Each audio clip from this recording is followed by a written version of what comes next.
मैं वही तो कह रहा हूं कि आप जस्टिस काटजू कह रहे हैं, तकनीकी पक्ष को उठा रहे हैं और कह रहे हैं कि आप लोग घास खाते हैं। यही जस्टिस काटजू वो कहते हैं कि गाय गाय का मांस, अरे गाय क्या है, जानवर है, जानवर है, गाय क्या है। तो मैं मुझे तो उनके बुद्धि पर अब शक होने लगा है। कल हमारे शो में मैंने योगिता भयाना को बुलाया था। योगिता भयाना ने ये कहा कि सवाल ये है आशुतोष जी कि रेप के जो आपने अभी पॉइंट आउट किया कि रेप के जो चार्ज हैं वो लगे हुए हैं। अब वो एमएलए है, एमपी है, आम आदमी है, क्या है, इससे क्या लेना देना है। तो रेप के चार्ज को लेकर के आप डिसमिस कर रहे हैं इस टेक्निकल आधार पर कि ये है, ये तो पूरी तरह से गलत है। अच्छा, अब आपने कहा कि उनको मौका भी दिया है, मतलब फेयर फेयर ट्रायल हो के आरोप लगा है, तो हम ये नहीं कह रहे हैं कि आप विक्टिम हो गए, आपको सजा, अदालत में है मामला, हम तो कह सकते हैं, आप तो कह सकते हैं, आरोप लगा सकते हैं। लेकिन जब आप चीजों को अदालत में लेके जाते हैं तो फैक्ट्स एंड फिगर्स पे आपको निर्णय लेना पड़ता है। तो अदालत ने उनको कहा है कि आपको हम आपकी बात सुनने के लिए 4 हफ्ते का समय देते हैं, आप आइए। तो अब वो क्या प्ली लेंगे? नहीं, सुनिए, अभी जो भी चीजें उनके पास में डिफेंस अवेलेबल है, जो उनके वकील ने नीचे बोला, हाईकोर्ट की गलती क्या हो गई, उन्होंने जो कुलदीप सेंगर के वकील ने जो भी पॉइंट आउट किया है कि ये बर्थ सर्टिफिकेट झूठा है, स्कूल के रजिस्टर में 1998 है, इधर एबीएस स्कूल, प्राइवेट स्कूल का कंसिडर किया, गवर्नमेंट स्कूल का कंसिडर नहीं किया, एम्स की कमेटी बनी थी, उन्होंने रिपोर्ट दिया 18 साल से ऊपर है। ये पॉइंट पे हाईकोर्ट ने कोई फाइंडिंग ही नहीं दिया। हाईकोर्ट ने बेल देते समय भले डिटेल फाइंडिंग ना देता, लेकिन प्राइमा फैसी केस में इनके इन्वॉल्वमेंट के बारे में जो स्लाइड डाउट आता है, जो भी कहा टिल्ट होता है कि जिसके ग्राउंड पे कंसीडर कर सकते हो, मेंशन करना चाहिए था। वो मुझे नहीं दिखा, जो मैंने कल उसको कर्सरी लुक दिया है जजमेंट को। और ये क्या है, इसको एक स्ट्रॉमैन फैलेसी भी बोलते हैं। सारे लोग आगे घूम फिर के पॉक्सो एक्ट, पब्लिक सर्वेंट उधर ही घुमा रहे, वो विषय है ही नहीं, रेप हुआ कि नहीं हुआ। और प्रोविजन है ना, मतलब मैं ये नहीं कहता कि हर रेप की केस सही होती है, उसमें प्रोविजन है। कई लोगों को झूठे केस में फंसाया गया। पेरुमल, हाँ, पेरुमल वर्सेस जानकी का जजमेंट है 2014 का सुप्रीम कोर्ट का। उसमें रेप के मतलब लड़की ने जो आरोप किया था वो झूठे पाए गए, तब भी पुलिस वालों ने घुमा फिरा कर चार्जशीट फाइल किया, केस चला, उसके बाद में वो एक्विटल हुआ। एक्विटल होने के बाद उसने अर्जी लगाया प्रोसिक्यूशन, और वो लेडी के अलावा प्रोसिक्यूशन मांगा पुलिस ऑफिसर का।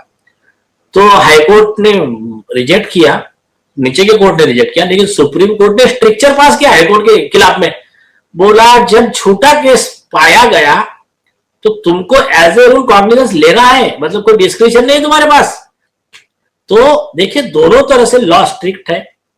अगर आरोपी को बचाने के लिए अगर कोई काम करता है, उसमें सीबीआई आ जाए या फिर पुलिस वाले आ जाए या सरकारी वकील आ जाए या जज आ जाए, सबके भी खिलाफ कार्रवाई का प्रावधान है।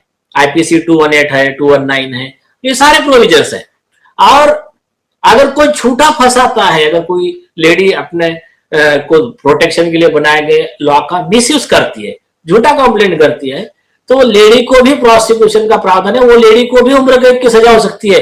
आईपीसी 194, 195 वगैरह जो सेक्शन है, 211 वगैरह, वो भी सीरियस है। और मैंने खुद एक मैटर में ऑर्डर लिया, क्लाइंट का नाम तो नहीं बोल सकता, ऑर्डर मैं आपको भेज सकता हूं, कि ऐसे ही एक लेडी ने झूठा रेप का केस किया था अपने क्लाइंट के खिलाफ। हमने कोर्ट से ऑर्डर लिया प्रोसिक्यूशन ऑफ दैट लेडी, और उसमें उम्र कैद की सजा के प्रावधान वाले सेक्शन उसमें लगाए हैं। तो ये जो है ना, लॉ स्ट्रिक्ट है, लॉ को सिर्फ यूज करना चाहिए। तो हमारा ये कहना है कि अगर वो झूठा है उसका कंप्लेंट, तो कुलदीप सेंगर के पास में तो अच्छे अच्छे वकील है, सीनियर काउंसिल है, वो अपना आगे अपने सबूत दे और केस आगे बढ़ाए। और पीड़िता के फेवर में तो प्राइमा फेसी केस है, ऑलरेडी नीचे के कोर्ट का जजमेंट आ चुका है। तो उसके और कुछ लगता है तो उसके वकील और एक्स्ट्रा चीजें देंगे। अगर कुलदीप सेंगर की तरफ से कोई झूठा प्रूफ आएगा तो कुलदीप सेंगर पे नया केस बनेगा। तो लॉ इस तरह से है। लेकिन तो इस वर्डिक्ट का क्या आप इंप्लीकेशन देखते हैं? हाई कोर्ट पर क्या असर हुआ होगा? जिन जजों ने ये उनको बरी कर दिया था, उस पर क्या असर होगा? और फिर लार्जर इंपैक्ट क्या देख रहे हैं? नहीं, जजेस ने बरी नहीं किया, पहली चीज। इंटरिम ऑर्डर है ये। हाँ, इंटरिम ऑर्डर है। और उन्होंने बोला अपील सुनी जाएंगी। उन्होंने वैसा ट्राई किया, लेकिन मेरे हिसाब से गलत हुआ। उन्होंने अगर उनको बेल देना था तो वो अप्रिशिएट करते पॉइंट्स कि इनका रेप में इन्वॉल्वमेंट कम दिख रहा है, ज्यादा दिख रहा है। वो पॉइंट आज जब तक वो डिसाइड नहीं करते अपने ऑर्डर में, तब तक सिर्फ वो पॉइंट पे नहीं बोलने का और पॉक्सो के आईपीसी का जो एप्लीकेबल है नहीं एप्लीकेबल है ये बोलने का, ये मेरे हिसाब से उनका गलती हो गया। अभी हम उन पर क्या असर हुआ होगा ये वही बेहतर बता सकते हैं, लेकिन ये केस से बहुत बहुत बड़ा मैसेज गया है, सिर्फ उनके लिए नहीं, मतलब ये केस के लिए नहीं। और आज सूर्यकांत जी ने दो बहुत बढ़िया मतलब जजमेंट दिया जो पूरा देश रास्ता देख रहा था जिसमें एक था ये रेप केस की बेल का ऑर्डर उन्होंने स्टे कर दिया, दूसरा था अरावली हिल्स का जजमेंट जिसको उसको भी उन्होंने स्टे कर दिया। तो अभी देखिए इसके दो तीन बहुत बड़े इंपैक्ट होने वाले हैं। अभी पॉसिबिलिटी बताता हूं मैं, देखिए जो जजमेंट आया खास करके हम आते उन्नाव रेप केस में कि अमीरों के लिए न्याय अलग और बेहतर न्याय और गरीबों के लिए न्याय नहीं या फिर छुटपुट न्याय। तो ये जो कंसेप्शन चला, अभी लोगों में क्या अनरेस्ट था और परसेप्शन क्या बना। बड़े आदमी या तो पहले सरकार के तंत्र को मैनेज करेगा, मतलब जैसा अभी गरीब जाएगा तो एफआईआर रजिस्टर नहीं हो रहा है। कॉमन में अभी सतीश सालियान का केस है, दिशा सालियान का 5 साल से एफआईआर रजिस्टर नहीं हो रहा है। ठीक है, अच्छा ये जाने तो कंप्लेनेंट कौन है, क्या मतलब हम सब तो छोड़ दीजिए, कैबिनेट मिनिस्टर भी कंप्लेंट कर रहे हैं इसमें।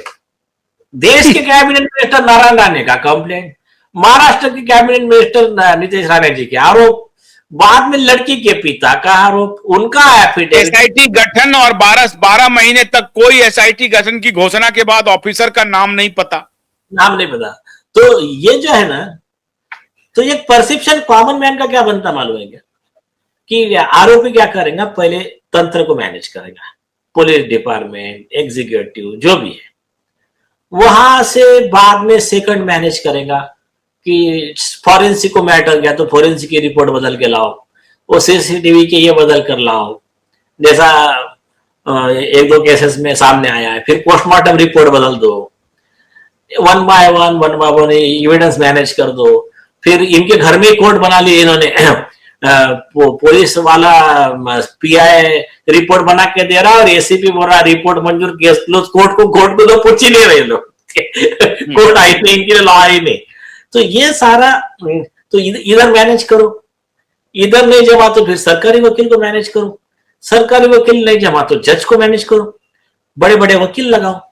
तो फिर कॉमन मैन का परसेप्शन क्या हो रहा था कि न्याय बिकता है, पैसे वाले को न्याय ज्यादा बेहतर मिलता है, कानून जो है वो गरीबों पे राज करता है और अमीर कानून के ऊपर राज करता है और कानून को साथ में लेकर गरीबों पे राज करता है। ये कॉमन परसेप्शन हो गया। वो article 14 equality before law, equal protection of the law, ये सिर्फ शोकेस में रखी हुई चीजें लगने लगी कॉमन मैन को। लेकिन कई अच्छे जजमेंट्स हैं और खास करके अभी माननीय सूर्यकांत जी जैसे जब लोग आते हैं सीजीआई की पोस्ट पे, तब फिर जो फर्म डिसीजन होना शुरू होते हैं तो फिर एक रे ऑफ होप निकलता है, फिर लोगों का विश्वास न्याय व्यवस्था में बढ़ने लगता है। और इससे क्या होता है, दूसरा एक इंपैक्ट बदलता है। जो भी ऐसे बड़े इन्फ्लुएंशियल आरोपी होंगे और जो भी करप्ट जजेस होंगे, मैं किसी भी आरोप नहीं कर रहा, मैं सिर्फ बता रहा हूं जो भी करप्ट जजेस होंगे, ये दोनों को समझ में आ गया अभी। ये आरोपी बोलेगा मैं कितना भी पैसा दूंगा, पब्लिक का माहौल और लॉ और सूर्यकांत जी जैसे सीजीआई है वो मेरा पैसा वेस्ट ही जाने वाला है, मैं कुछ भी करूंगा तो उसमें फायदा होने वाला नहीं है।